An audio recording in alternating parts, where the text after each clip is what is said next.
আর তো বেশি দিন বাকি নেই ডেলিভারির। দিন যত এগিয়ে আসছে ততই মনের ভিতরে ভয় বাড়তিছে। সামনে কি আছে কপালে সেটা উপরওয়ালা ছাড়া কেউই বলতে পারবে না। যত দিন যাচ্ছে শরীরটাও অনেক ভার হয়ে যাচ্ছে। যে কটা দিন বাকি আছে ভাবলাম একটু ভালো মন্দ কিছু খাওয়া যাক, তাই আপনাদের ভাইয়াকে বললাম যে বাজারে যাও, কিছু বাজার করে নিয়ে আসো, আজকে একটু ভালো মন্দ রান্না করব। বাসায় বাজার আনার পরে আমি নিজেই যে এত বড় সারপ্রাইজ পাবো এটা কল্পনাও করিনি। হ্যালো এভরিওয়ান, আসসালামু আলাইকুম। কি অবস্থা তোমাদের সবার, কেমন আছো? কয়েকদিন ধরে শুধু খুলনা শহরে বৃষ্টি আর বৃষ্টি। বৃষ্টির জন্য চারদিকের ওয়েদারটা অনেক বেশি ঠান্ডা ছিল। আমার কাছে বৃষ্টির দিনগুলো সবসময় অনেক ভালো লাগে। আমার মতো কার কার বৃষ্টি খুব পছন্দ। আজকে সকাল থেকে খুলনা শহরে প্রচুর পরিমাণে বৃষ্টি হয়েছে। আমি সকাল থেকে বৃষ্টিটাকে অনেক বেশি উপভোগ করেছি। বিকালবেলা চারদিকের ওয়েদারটা এত বেশি ঠান্ডা ছিল, আমি ভাবলাম যে আপনাদের ভাইয়াকে নিয়ে একটু কফি খাওয়া যাক। বারান্দায় দাঁড়িয়ে দুইজন মিলে কফি খাচ্ছিলাম আর একটু আড্ডা দিচ্ছিলাম, আর এত সুন্দর একটা ওয়েদার উপভোগ করতেছিলাম। খুবই ভালো লাগতেছিল আমার কাছে।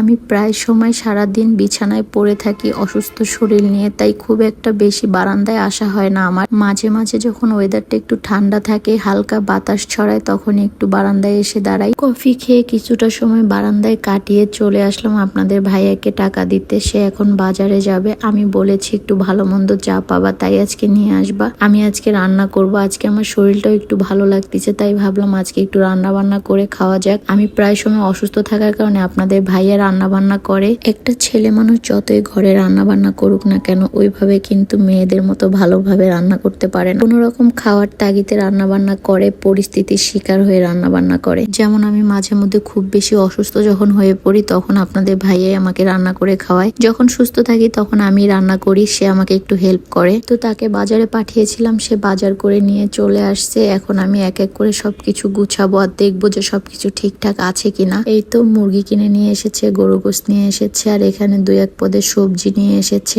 এখন আমি এক এক করে সবকিছু গুছিয়ে নেব। তারপরে গুছগাছ হয়ে গেলে চুলার পাড়ে যাব, চুলা ধরিয়ে রান্না করতে। দিনের বেলা হলে আমার কাজের মেয়েটা এসে সবকিছু কুটা বাছা করে দিত, বাট এখন যেহেতু আমি রাতে আয়োজনটা করতেছি, এখন তো কাজের মেয়ে পাওয়া যাবে না, তাই আমাকেই কষ্ট করে বসে বসে কুটা বাছা করে নিতে হচ্ছে। আমি আগে এখানে সালাদগুলো সবগুলো কেটে নিলাম। আপনাদেরকে গত ভিডিওতে আমি বলেছিলাম যে এই ভিডিওতে আমার 3টা ভাইয়ার কমেন্টের রিপ্লাই দিব। তো চলুন ঘরের টুকটাক কাজ করতে করতে আমি আমার ভাইয়াদের কমেন্টগুলো রিপ্লাই দিয়ে দেই। শেখ রোজেন আহমেদ ভাইয়া লিখেছেন, আপনার পেটের বাচ্চা আপনি নিজে অনুভূতি করতে পারবেন, ছেলে না মেয়ে। বাচ্চা যদি বাম সাইডে লড়াচড়া করে তাহলে ভেবে নেবেন মেয়ে, আর ডান সাইডে লড়াচড়া করলে পরে ভেবে নিবেন ছেলে বাচ্চা। থ্যাংক ইউ ভাইয়া এত সুন্দর করে সাজেশন দেওয়ার জন্য। এমডি সালাউদ্দিন আহমেদ লিখেছেন, আপু আমাকে একটা ফলো দিবেন প্লিজ প্লিজ, আপু আমাকে সাপোর্ট করবেন। এই তো ভাইয়া আপনাকে সাপোর্ট করে দিলাম। মিস্টার রহমান ব্লগ বলেছেন, অসাধারণ কয়েকটি কথা বলেছেন,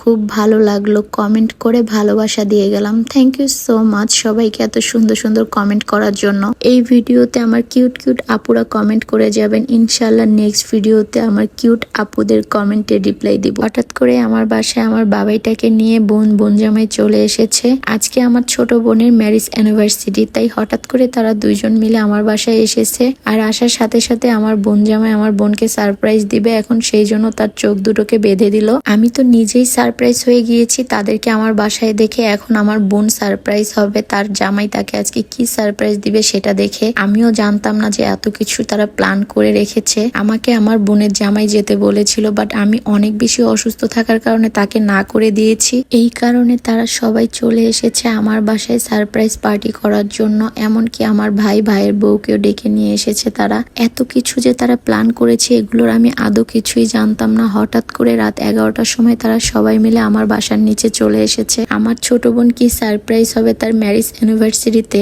আমি নিজেই সারপ্রাইজ হয়ে গেছি তাদেরকে এখানে দেখতে পেয়ে। আমি অসুস্থ বিধায় যেতে পারিনি, এই কারণে তারা সবাই আমার বাসায় এসে এই সারপ্রাইজ পার্টিটা করলো। আমার কাছে সত্যি অনেক ভালো লেগেছে। এই তো আমার বোনকে এখানে একটা চকলেটের বুফে দিয়েছে, আর এইখানে চকলেটের বুফেটাতে আপনারাই গেস করেন তো গাইস কতগুলো চকলেট থাকতে পারে। এই বুফেটাতে 10,000 টাকার উপরে চকলেট রয়েছে। এখন আপনারা গেস করে বলেন তো কতগুলো চকলেট দিয়ে এই বুফেটা করেছে। আজকে তাদের ম্যারেজ ডে 12 বছরের পূর্ণতা পেল। সুখ দুঃখ বিপদ আপদ সবকিছু পাড়ি দিয়ে বিয়ের 12টা বছর কাটিয়ে দিয়েছে তারা দুইজন। সবাই আমার বোন আর বোনের জামার জন্য একটু বেশি বেশি করে দোয়া করবেন, যাতে তারা বাকিটা জীবনে এভাবে কাটিয়ে দিতে পারে। এই তো এখন এখানে কেক কাটার পালা। আমরা এখানে কেকটাকে সুন্দর করে সাজিয়ে নিয়েছি, চারদিকে চারোদিকে মোমবাতিগুলো জ্বালিয়ে দিয়েছি, চারোদিকের লাইটগুলো সব বন্ধ করে ক্যান্ডেল লাইট ম্যারেজ অ্যানিভার্সারি চলতেছে এখানে। হ্যাপি অ্যানিভার্সারি, তোমরা দুজন মিলে অনেক অনেক হ্যাপি থাকো, দোয়া করি তোমাদের দুজনের জন্য। তো এই তো কেক কাটাকাটি কমপ্লিট, এখন সবাইকে কেক খাওয়ানো হচ্ছে, আমিও এখানে একটু কেক খেয়ে নিলাম। দেন এখন আমরা সবাই বসে পড়লাম রাতের ডিনারের জন্য। আমাকে যখন হঠাৎ করে ফোন করে বলল যে আমি তোর বাসায় আসতেছি আর আজকে খাবার রান্না করবি না, খাবার দাবার আমি সব নিয়ে আসব, সবাই মিলে একসাথে খাবো, তো তার কথা শুনে আমি একটু কনফিউজড হলাম যে কি কারণে সে বলতেছে এই কথা। তো যাই হোক, সে খাবার নিয়ে এসেছে আর এই কথা শুনে আমি আমার রান্না বান্না বন্ধ করে দিয়েছি, কারণ আমিও ভেবেছিলাম যে কিছু ভালো মন্দ রান্না করব, তো সেটা আর হলো না। তো সে খাবার আনার পরে আমরা সবাই একসাথে খাওয়া দাওয়া করলাম। আর আমি যে রান্না বান্না করতে চেয়েছিলাম সেটার এখন রান্না করিনি, আমি সবকিছু গুছিয়ে উঠিয়ে থুয়েছি, পরবর্তীতে আমি রান্না করব। যেহেতু বোন খাবার নিয়ে আসতেছে সেহেতু আমার খাবারগুলো যেন নষ্ট না হয়, তাই আমি সবকিছু আবার ফ্রিজে উঠিয়ে রেখেছি। আমরা দুজন একভাবে প্ল্যান করেছিলাম রান্না বান্না করব, এখন অন্যভাবে প্ল্যান হয়ে গিয়েছে। আমার বোন হঠাৎ করে সারপ্রাইজ দেওয়ার কারণে আমার রান্না বান্না আর ওদিন রাত্রে হয়নি, পরের দিন সকালে আমি আবার রান্না বান্না করতেছি। আমরা যেহেতু এখানে দুইজন মানুষ খাওয়ার জন্য বাজার করেছিলাম, পরে যেহেতু আমার বোন থেকে গেছে, আমি আমার আব্বু আম্মুকেও ফোন করে ডেকে নিয়ে আসলাম। ভাবলাম যেহেতু ভালো মন্দ রান্না করতেছি, আব্বু আম্মু এখানে থাকে কাছাকাছি, তাই ভাবলাম তাদেরকেও আমার বাসায় আজকে ইনভাইট করি। ভেবেছিলাম দুইজন মিলে একটু ভালো মন্দ খাবো, সেটা আর হলো না। এখন সবাইকে নিয়ে এনজয় করে সবাই একসাথে খাওয়া দাওয়া করব, এটা আসলে অন্যরকম একটা মানসিক শান্তি, যেটা আসলে বলে বোঝানো যায় না। যদিও আমার একটু কষ্ট হয়, তারপরেও কিন্তু আমার খুব ভালো লাগে যখন সবাই মিলেমিশে একসাথে আমরা খাওয়া দাওয়া করি বা একসাথে আমরা হই। আমাদের দুইজনের খাওয়ার জন্য যে বাজার করেছিলাম সেটা হবে না বিধায় আপনাদের ভাইয়াকে পরের দিন আবারও বাজারে পাঠিয়েছিলাম, সে গিয়ে আবারও বাজারে যা যা লাগবে সেগুলো কিনে নিয়ে আসলো। আর আজকে আমি বাসায় রান্না করতেছি গরুর মাংসর বিরিয়ানি আর আস্ত মুরগি আমি আজকে রোস্ট করব। এই ফার্স্ট টাইম আস্ত মুরগি রোস্ট করতেছি, আগে পরে কখনোই আমার আস্ত মুরগি রোস্ট করা হয়নি। আর সাথে থাকবে সবারই পছন্দের সালাদ ও ডিম। মেহমান খাওয়াতে আমার বরাবরের মতো অনেক ভালো লাগে, যদিও আমার একটু কষ্ট হয় রান্না বান্না করতে, তারপরও মানসিক একটা শান্তি পাই যে সবাই আমার বাসায় আসতেছে, সবাই একসাথে আমরা বসে একটু সময় কাটাবো, খাওয়া দাওয়া করব। এই শান্তিটা আসলে সব জায়গায় পাওয়া যায় না। আমি যখনই একটু সুস্থ থাকি, শরীরটা ভালো থাকে, তখনই ভালো মন্দ রান্না করতে চলে যাই চুলার পারে। আর যখন ভালো মন্দ রান্না করি তখন সবাইকে ডেকে একসাথে যখন খাওয়া দাওয়া করি তখন আরো বেশি ভালো লাগে। প্রথমে তো একটা মুরগি ছিল, পরে যখন মানুষ বেড়ে গেল তাই আমি এখানে দুইটা মুরগি আস্ত নিয়ে নিয়েছি। এগুলোকে আমি হালকা করে ভেজে নিয়েছি, এখন এখানে মশলাপাতি দিয়ে ম্যারিনেট করে রাখলাম কিছুক্ষণের জন্য। আরেকদিকে আমি বিরিয়ানির আলুগুলোকে ভালো করে ভেজে নিচ্ছিলাম। আমি কিন্তু বিরিয়ানির আলু খেতে অনেক বেশি পছন্দ করি, আপনারাও কি পছন্দ করেন? আলু ভাজা তো কমপ্লিট, এখন যেই কড়াইতে আলুগুলোকে ভেজে নিয়েছি ওই কড়াইতে আমি ডিমগুলোকে ভেজে নিলাম। ডিমটাকে আমি এখানে ভালো করে ভেজে নিব,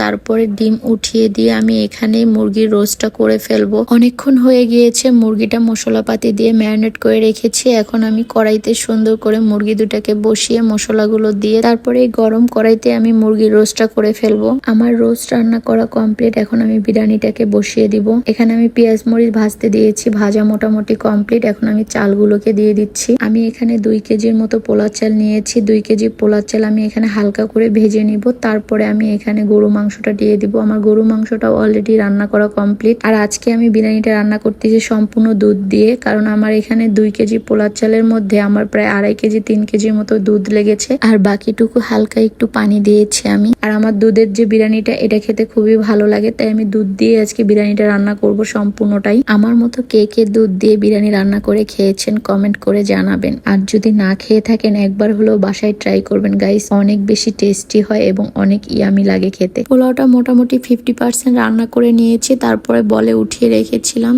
এখন আমি গরু মাংসটার আলুটা ভালোভাবে চারোদিকে ছড়িয়ে দিয়ে পোলাওগুলো দিয়ে দেন দমে দিয়ে দিলাম। এই তো আমার বিরিয়ানি একদম রেডি হয়ে গিয়েছে। আপনারাই বলুন তো বিরিয়ানিটা দেখতে কেমন লাগতেছে। আমার আব্বু আম্মু অনেক আগেই চলে এসেছে, আমার বোন তো ছিল, আমার বোনের জামাই গিয়ে দোকান খুলেছে, ওরা আসতে অনেক রাত হয়ে যাবে, তাই ভাবলাম আব্বু আম্মুকে খাবার দাবার দিয়ে দেই, ওরা যেহেতু বাসায় চলে যাবে আর দেরি হয়ে যাবে, না তো অনেক রাত হয়ে যাবে, তো এই জন্য ওদেরকে আমি তাড়াতাড়ি রান্না বান্না করে খাবার দিয়ে দিলাম। আব্বু আম্মুকে খাইয়ে বিদায় দিয়ে তারপরে আমি গোসল করতে চলে গিয়েছিলাম, গোসল করে আসলাম। দেন এখন আমরা আমাদের জন্য খাবার রেডি করতেছিলাম। আমার বোনের জামাইও চলে এসেছে, আর এখানে একটা আস্ত মুরগি রয়ে গিয়েছে যেটা কিনা এখন আমরা 4 জন মিলে খাবো, আর একটা আস্ত মুরগি আমি আমার ফ্যামিলিকে খাইয়ে দিয়েছি। তো এটাকে আমি সুন্দরভাবে একটু ডেকোরেশন করে নিলাম। আমার কাছে কেন জানি না মনে হচ্ছিল যে খাবারটা অনেক বেশি ইয়ামি হবে। আমি এখন পর্যন্ত একটুও খাইনি, দেখা যাক সবাইকে খাওয়ার পরে সবাই আমাকে কি রিভিউটা দেয়। এই তো সবকিছু নিয়ে চলে আসলাম, এখন আমরা সবাই মিলে বসে পড়েছি খাবার খেতে। সবাই খেয়ে তো অনেক বেশি ভালো বলেছে, খাবারের অনেক প্রশংসাও করেছে। আমার যাই হোক অলওয়েজই আমার খাবারের প্রশংসা সবাই কম বেশি করে। তো গাইজ আজকে আপনাদের কাছে ভিডিওটা কেমন লাগলো অবশ্যই কমেন্ট করে আমাকে জানাতে ভুলবেন না। আজকের মতো ভিডিওটা এখানেই শেষ করব। সবাই ভালো থেকো, সুস্থ থেকো, আল্লাহ হাফেজ।